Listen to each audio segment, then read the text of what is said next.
ভাগবতের কথা প্রচারে কে করেছিলেন? শ্রী সুখদেব মহারাজ। হে ঠাকুর ভক্তগণ, ভাগবতের কথা শ্রবণে কে করেছিলেন? সপ্তমী দিন রাজা পরীক্ষিত। আজকে আমরা যারা বসে আছি সকলে কে? সকলেই তো শ্রী রাজা পরীক্ষিত।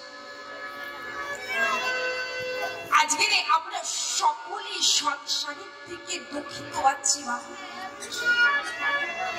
যদি বলেন যে না, আমার কোনো দুঃখ নেই, কোনো কষ্ট নেই, তাই জগতে দুঃখ প্রত্যেকটি মানবের জীবনে আছে বাবা।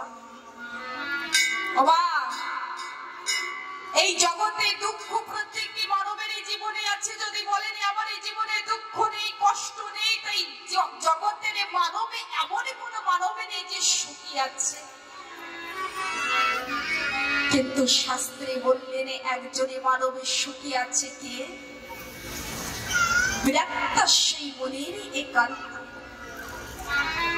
যে আমার ঠাকুরের ভক্ত, যে এই সংসারের মোহ থেকে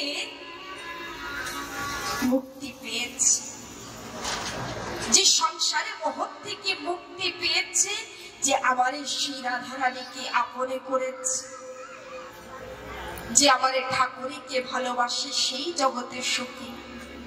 আর নয় যাকে দেখবে না চন্দ্রস্য সুখমে না কিঞ্চনী সুখম, চক্রবর্তী বিরাট সেই মনের একান্ত জীবী রাহা। অর্থাৎ না ইন্দ্র সুখী আছে, না কোনো রাজাও সুখী আছে, না কোনো মানবের সুখী আছে। সুখী কে আছে? যে সকলের সময় কৃষ্ণ কৃষ্ণ নামে করতে থাকে,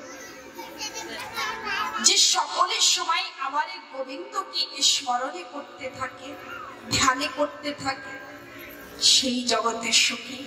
আর নয় সকলে দুঃখিত আছে মা।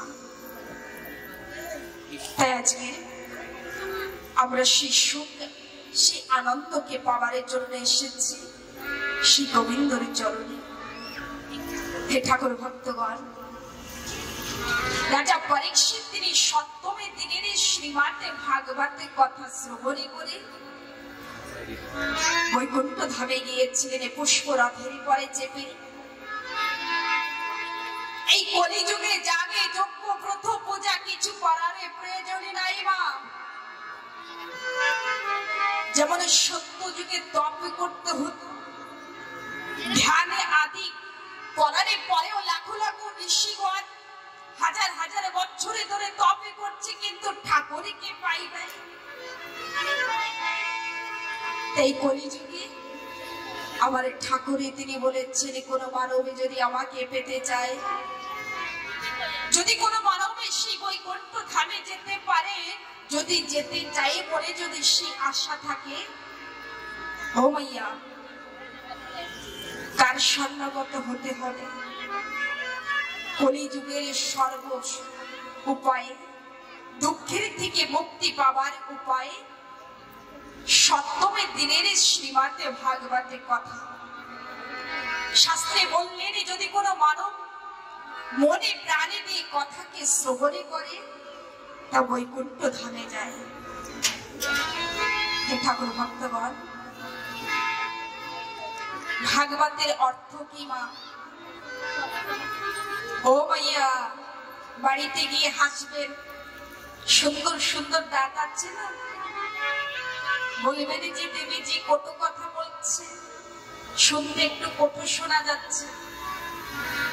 আমি জানি না যে ঠাকুরের কথায় এসে কেন অন্যের দিকে তাকিয়ে থাকবো।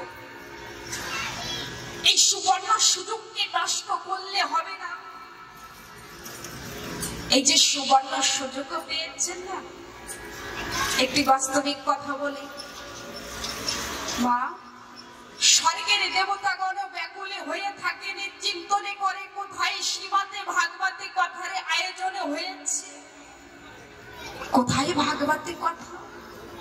আমি ভাগবতের কথা শ্রবণে করব। হে ঠাকুর ভক্তগণ, এমনই কি প্রয়োজন হবে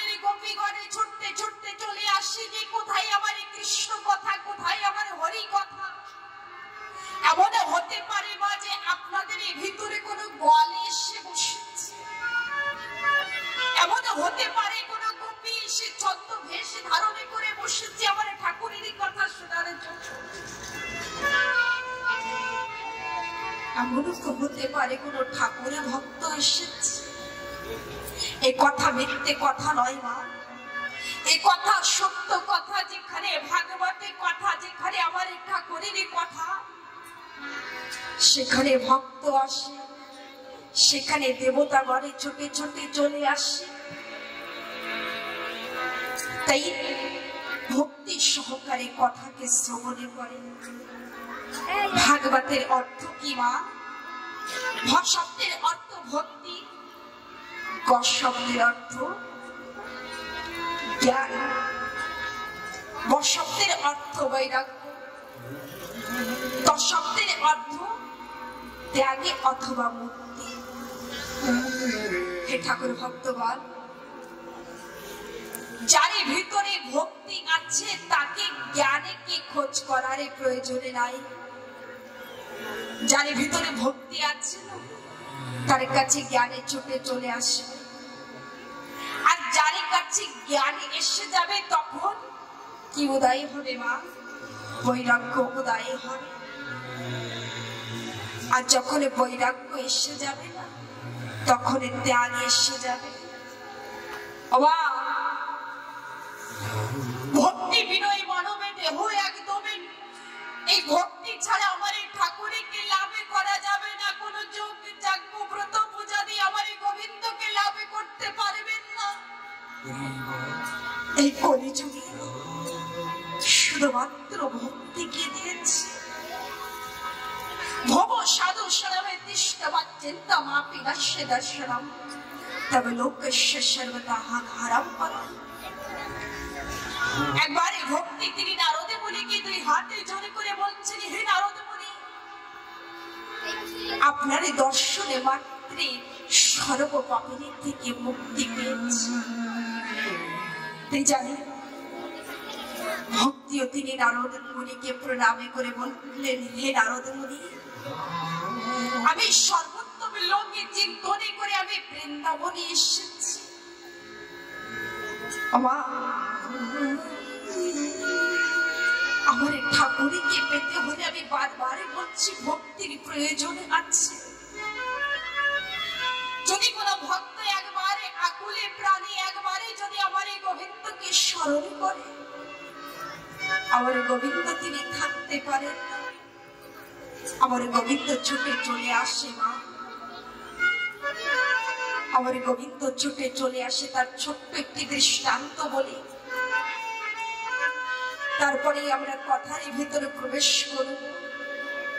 কেননা ভক্ত চরিত্র আমার ঠাকুরই তিনি ভক্তদের জন্য কি করেছে সে কথা যদি না বলি, তা ভক্তি যদি না উদয় হয়, তার কথা কেমন ভাবে স্ত্রী মাইন্ডে শ্রবণে করব মা। একে গ্রামে না দুলাল নামে করে একজন মহাশয় ছিলেন। মা দুলালে তিনি কর্ম করতে করতে বাবা বৃদ্ধ হয়েছে। আর দুলালে কার বাড়িতে কর্ম করতেন? একে বাবুর বাড়িতে, বড় জমিদারে বাবু। টাকা পয়সা ধনের সম্পত্তি কিছুতে কম নেই। জয় জয় শ্রী রাধেশ। হে ঠাকুর ভক্ত